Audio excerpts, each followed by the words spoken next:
नमस्कार। समीर कुमार जब आपकी आवाज़ में बोलता है तो बातों को तोलता है, और जब बातों को तोली जाएगी तो जवाब देना होगा जवाबदेह लोगों को।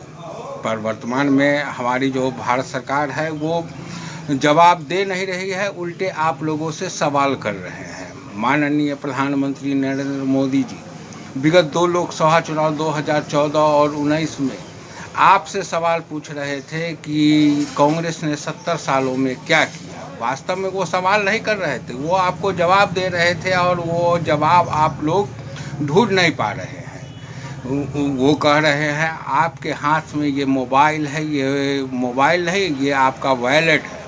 वास्तव में ये मोबाइल कह कर के ये क्या दर्शाना चाहते हैं? वो डिजिटल इंडिया दिखाना चाहते हैं।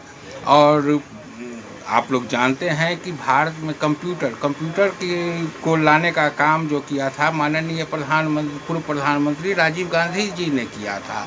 और उस बाद में की सरकार में जो वित्त मंत्री थे डॉक्टर मनमोहन सिंह, उन्होंने यंग डिजिटल इंडिया लाई थी, और उसी का परिणाम है, उसी का विकसित स्वरूप है कि आज हम लोग डिजिटली इतने हाई लेवल पर गए हैं।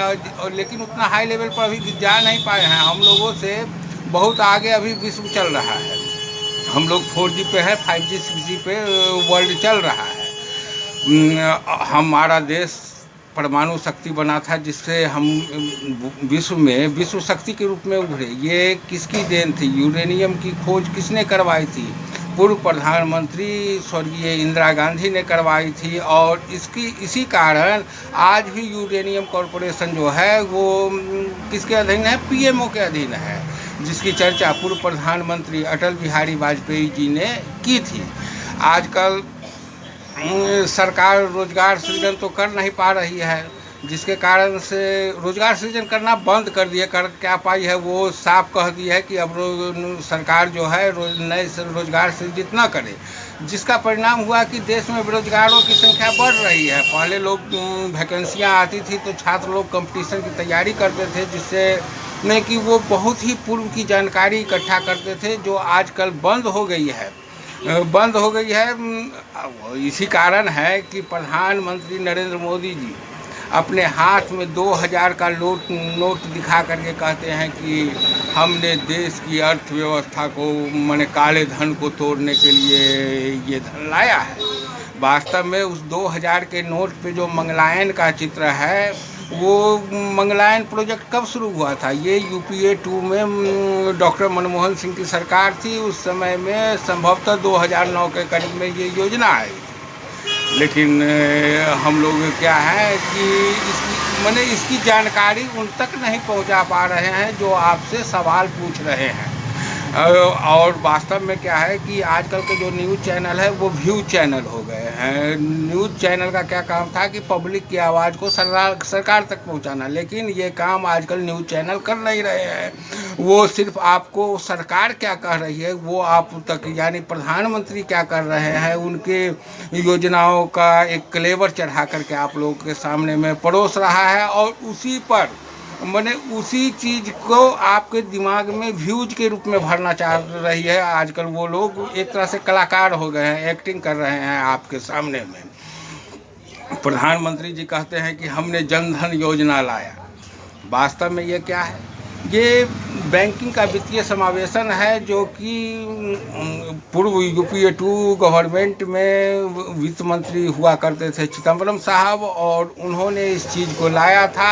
और इसी को ये लोग कहते हैं कि हमने आम लोगों के लिए जनधन योजना लाई थी। वास्तव में ये आम लोगों के लिए क्या है, ये तो आप लोग कोरोना काल में देख ही चुके हैं, जब देश के लोगों को हजारों किलोमीटर पैदल चल कर आना पड़ रहा था, पलायन कर रहे थे। वहाँ पर भी वहाँ उनके मकान मालिक या उनके जो सर्विस करवा रहे थे वो लोग रख नहीं पा रहे थे, तो वो लोग मजबूर होकर के वापस आ रहे थे। तो उस समय ये लोग घर में बंद हो गए थे, सरकार कहीं सड़क पे दिखाई नहीं दे रही थी। तो विपक्षी पार्टी कांग्रेस ने क्या की थी कि महाराष्ट्र से, गुजरात से ट्रेन किराया दे करके, ट्रेन बुक करके मैंने उत्तर प्रदेश और बिहार के मजदूरों को घर भेजने का काम किया था। और आज वही उत्तर प्रदेश के जो मजदूर वर्ग हैं वो इस चीज़ के का हिसाब, जब अभी वर्तमान में उत्तर प्रदेश में चुनाव चल रहा है और इसमें जब वो हिसाब मांग रहे हैं, जिसके कारण से वो विधायकों को खदेड़ रहे हैं, जैसे कि जिस तरह बंगाल चुनाव में हुआ था खेला हो गए, उसी तरह आजकल यूपी में हो रहा है खदेड़ा हो गए। तो कल प्रधानमंत्री नरेंद्र मोदी जी ने संसद में कहा कि कांग्रेस ने, एक चीज़ तो माना कि कांग्रेस ने मजदूरों को टिकट मुहैया कराया और इससे वो इल्ज़ाम क्या लगाते हैं कि इससे वो बिहार यूपी में कोरोना फैलाने का काम किया। वास्तव में वो वहाँ मरते सो अपने घर पर आ रहे थे और बहुत लोग कोरोना के कारण, कोरोना का जो हादसा हुआ उसमें बहुत से लोग मरे भी, लेकिन बहुत से लोगों की जान भी बच गई क्योंकि वो सुरक्षित घर वापस आ गए। लेकिन वास्तव में क्या है कि इस सरकार का जो थीम है कि वो दो देश के भीतर दो देश बना दिए हैं, एक गरीबों का देश, एक अमीरों का। गरीबों का देश माने गरीब लोग गरीब लगातार होते जा रहे हैं और अमीर लोग ज़्यादा अमीर होते जा रहे हैं और हम जो गरीबों की संख्या ज़्यादा है, मध्यम वर्ग की संख्या ज़्यादा है, मात्र 100-200 लोग ही अमीर वर्ग में आते हैं और उन लोगों की संपत्ति इतनी ज़्यादा हो गई जिसकी आप अनुमान नहीं कर सकते हैं। वो भारत सरकार की संपदा से बहुत ही ज़्यादा हो गई है, बहुत ही ज़्यादा हो गई है। और हम आम पब्लिक को क्या मिला इस सरकार में? इस सरकार की बस एक ही थीम है। एक पुरानी फिल्म थी जो महमूद ने फिल्माया था, खाली डब्बा खाली बोतल, खाली डब्बा खाली बोतल ले लो मेरे यार, खाली से तू मतलब मत करना, खाली सब संसार। इसी थीम पर यह सरकार चल रही है और अब आपको जवाब देना है इस, क्योंकि मैं अब सवाल सरकार से करते करते